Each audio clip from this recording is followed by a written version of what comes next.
Hello and welcome to IABM TV.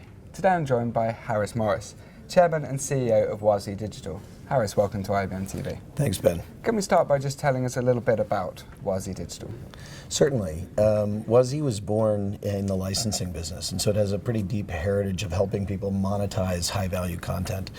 But what we do now, and the core source of our growth, is not only that licensing business, but also selling essentially a platform for managing assets in the cloud. It's a workflow-driven solution that essentially lets people take the highest quality video and content and then make it available and ready for any kind of consumer solution around the world. How are you helping customers as they transition to digital? Well, you know, the challenges of pervasive competition in the media space, right? So many people making great content means that media companies have to be better than ever at not only making content, but actually knowing their end consumer and their audience in a way that they never have before. What that means is they've got to be able to make really good content and then repurpose it or multi-purpose it. You know, sort of think about make once, use many, or use any, you know, to any kind of platform or any type of promotional element, including social and digital, that a consumer may want to kind of interact with that content and find it. And ideally, they want to then bring that consumer back to whatever their core brand is, whether that's a show or a huge sporting event or a network or something like that. So what we try to do with the system is make it really easy for folks to create that high quality content. We capture it in the highest native resolution that you can, that it's ever been made in, and then help them make it simple to cascade that across any format globally that they need to use to reach consumers.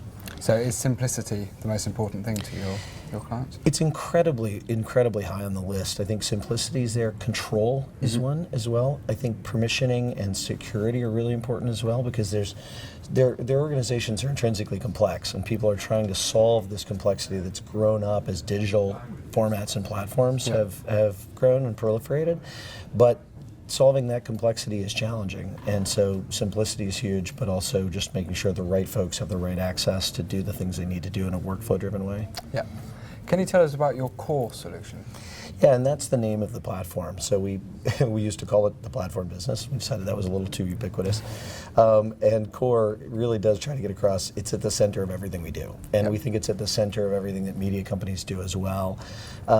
It is, as we believe, the only SaaS native or cloud native solution. There's so many people who are trying to take what was traditional hardware IP or software IP and port it to the cloud. But that's really challenging. If the architecture wasn't meant to be there, you know, if it wasn't meant to be abstracted from compute or from storage or those kind of things, it's very hard to take those things there. We're quite fortunate that the folks who created this years ago conceived of it from the very beginning as a cloud solution.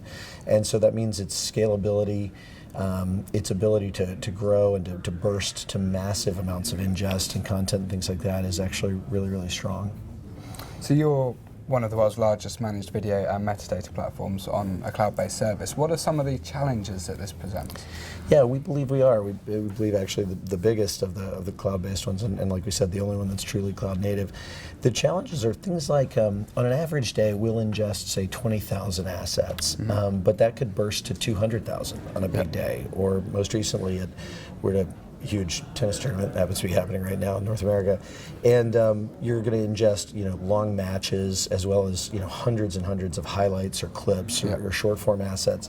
So being able to handle things like that kind of surge capacity, massive reliability, security. We house the entire Pentagon archive. All of the footage for the DoD that's ever been declassified or is non-classified sits on core, and to be able to handle that kind of fairly sensitive material with the right amount of security and so forth is very important as well. So you must have quite complex security procedures in place holding data such as that.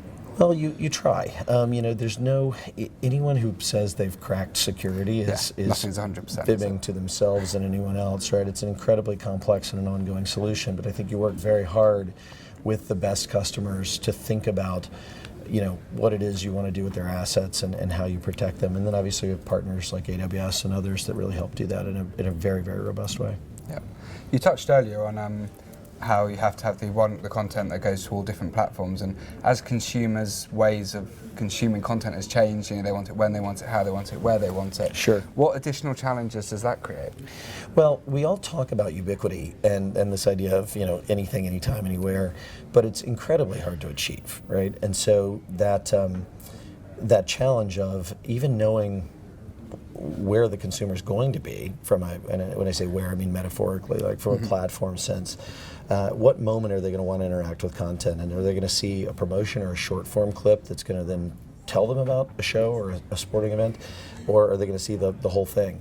That's a huge challenge for media companies. And so one of the things that we try to enable is experimentation and learning, because historically media companies have not always known everything about their customer. They've often been abstracted from that customer by either a set-top box or even an over-the-air transmission system, where they're not getting a great deal of data about you and I, and the folks who have the data may not be sharing it or analyzing it back with the rights holder who actually made the show.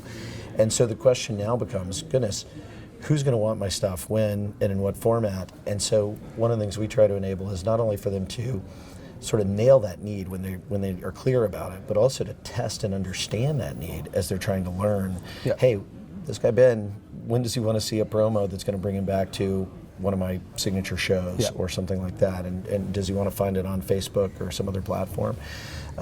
So those are the kind of things we try to enable so that they can learn and then start to make that a part of their DNA as they learn. Okay, so what's the future for Wazee Digital? It's fun. It's a great question. We have been really fortunate to attract just a world-class team, which is awesome.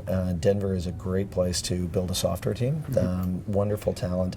And we've got a lot of folks who are very both media seasoned and software seasoned.